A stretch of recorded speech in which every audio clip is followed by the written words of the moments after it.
surface. Man has arrived. They are scientists. Yeah, let's trust in the business of science, huh? They are invaders. So far, so good. But there are some places man was never meant to go. I don't see any sign of the crew. What? That thing could be dangerous. But it's alive. Contact closing. The entire subcrew just disappeared. What the hell's going on? What? Oh my God.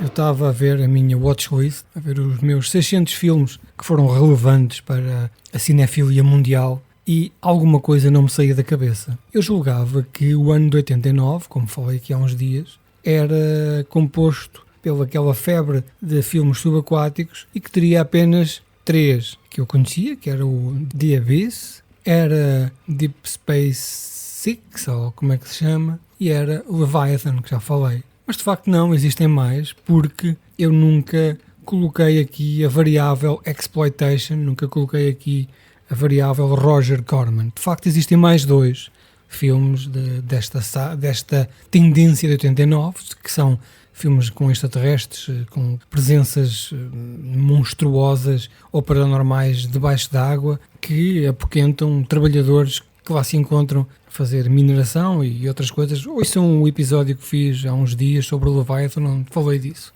Tenho aqui os 2 filmes que faltavam, que era o Lords of the Deep e o The Rift. E eu olhei para um lado onde tinha todos os filmes internacionalmente aclamados como fazendo parte da história do cinema e da humanidade que eu nunca vi, e do outro lado tinha aquelas 2 cassetes de exploitation e Roger Corman, todas carimbadas por Chungão, e eu optei obviamente por essas, e foi a minha via ontem à tarde para me entreter frente à minha televisão. Então coloquei o Lords of the Deep, que conta uma história muito comum, uma história aliás que vocês podem até saber vendo o filme The Abyss de James Cameron, que é praticamente é um espelho daquela, sendo que esta demora 1h19 e a outra demora 3 horas e tal. Se vocês não quiserem perder tempo, vão logo para aqui e ficam logo com os 2 vistozinhos no Letterboxd e ninguém tem que saber. Ora, isto é um grupo de trabalhadores que estão no fundo do mar a fazer sabe-se lá o quê, investigações científicas e tal, aquela investigação científica ao Roger Corman, feita sem luvas e sem fatos especiais, onde toda a gente enfia as mãos dentro de resíduos radioativos ou dentro de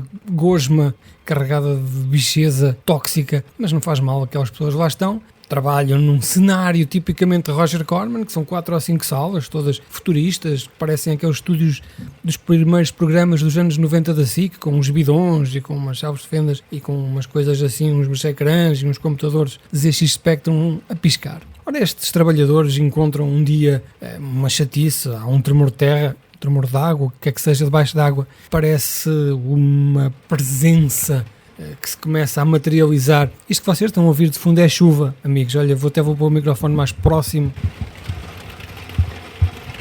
Meu Deus, que maravilha para a agricultura. E entretanto há uma chatice qualquer, percebe-se que um segundo submarino que os vinha substituir foi destruído, as pessoas morreram, um tipo da tripulação deles morre e rapidamente se transforma numa gosma que é igual a uma gosma que a nossa boa zona cientista que toca com as mãos diretamente nas experiências estava a investigar. O que é que acontece? De repente há um monstro que se transforma ali através de vários fluidos corporais que começa a andar ali pela estação e às voltas na água, que parece que os quer caçar, mas não, porque na verdade esta empresa tem um objetivo escondido e apenas o capitão sabia que havia ali qualquer coisa, pronto, este tipo de coisas, e depois um a um lá vão eles morrendo às mãos deste monstro ou às mãos deste capitão que acaba por ser o verdadeiro vilão deste filme.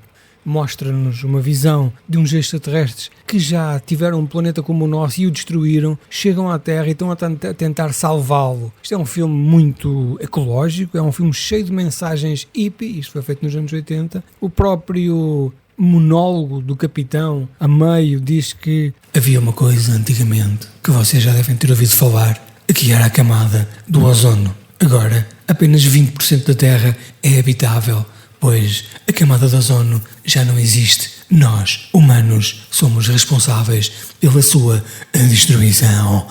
E é este tipo de mensagem que é passada. Os extraterrestres vêm, os extraterrestres olham para a humanidade, identificam-nos como sendo os verdadeiros vilões que estão a destruir este planeta, mas os extraterrestres são cheios de bondade, são cheios de luz branca e querem ajudar a humanidade a ultrapassar este problema. E não é pela proibição dos CFCs, como foi feito então no final dos anos 80, que acabou por salvar a camada de ozono, que muitas pessoas, atenção, se vocês procurarem online, acham que é treta, acham que é mais uma história escondida do governo sombra da humanidade, que do lado escuro da Lua planeia o seu regresso. Temos aqui então este filme de Roger Corman, filmado no final dos anos 80, onde todas as pessoas usam fatos de treino azuis da Maconde, aqueles fatos de treino que vocês veem em todas as fotografias dos putos dos anos 90. É um filme muito datado, é verdade, tanto pela mensagem,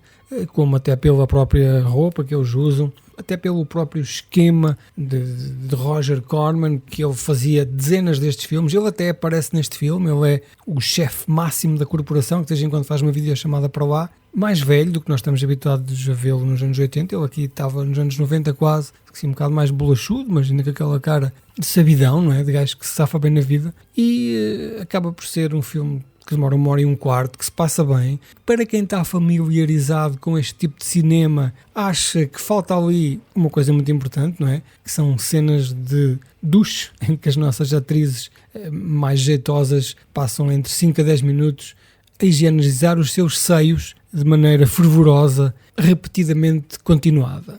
Não tem nudez, não tem sexo, não tem sequer alusão a atos sexuais, tem uma ou duas bocas assim sugestivas, mas nada que impeça um público de 6, 12 anos ver, quer dizer, mais do que a parte sexual ou da violência, a parte da qualidade que poderia ser melhor. Isto é um filme de Roger Corman, não é? Raspado com uma pá dos restos de outros filmes, colado e distribuído em 20 mercados com nomes diferentes, várias versões, vários títulos, a confusão do costume. Ele está em Blu-ray no Sr. Joaquim, não sei que versão é esta, portanto eu diria que é 1h15 com um pendor mais histórico naquilo que é este tipo de cinema do que se calhar em alegria de ver um bom filme. Eu gosto muito destes filmes, não os veria todos os dias, é certo, mas se tiver uma semana ou duas sem os ver, começa-me a bater aqui uma espécie de sensação do fundo da garganta, que é aquela sensação que o pessoal que fuma tem quando está há muito tempo sem fumar. Diria que se eu fosse num voo da Terra para Marte que demorasse 3 semanas, eu chegaria ali a meio, levantava-me e andava para um lado e para o outro a partir de tudo a dizer onde é que está o meu filme fuleiro, para as pessoas me acalmarem. E está aqui feito mais um diário. Vocês aproveitem, vocês, se quiserem fazer parte da história do cinema e compreender as negridões da cópia e do exploitation, vejam-no. Não posso dizer sequer que tem sexo e maminhas, porque não, desta vez não tem. Se calhar há outra versão com mais 5 minutinhos em que as nossas cientistas boazonas se esfregam sofregamente como se tivesse um apocalipse pendente e a sua vida dependesse daquele êxtase. From the Academy Award-winning special effects team that brought you Aliens comes Lords of the Deep, the ultimate underwater adventure.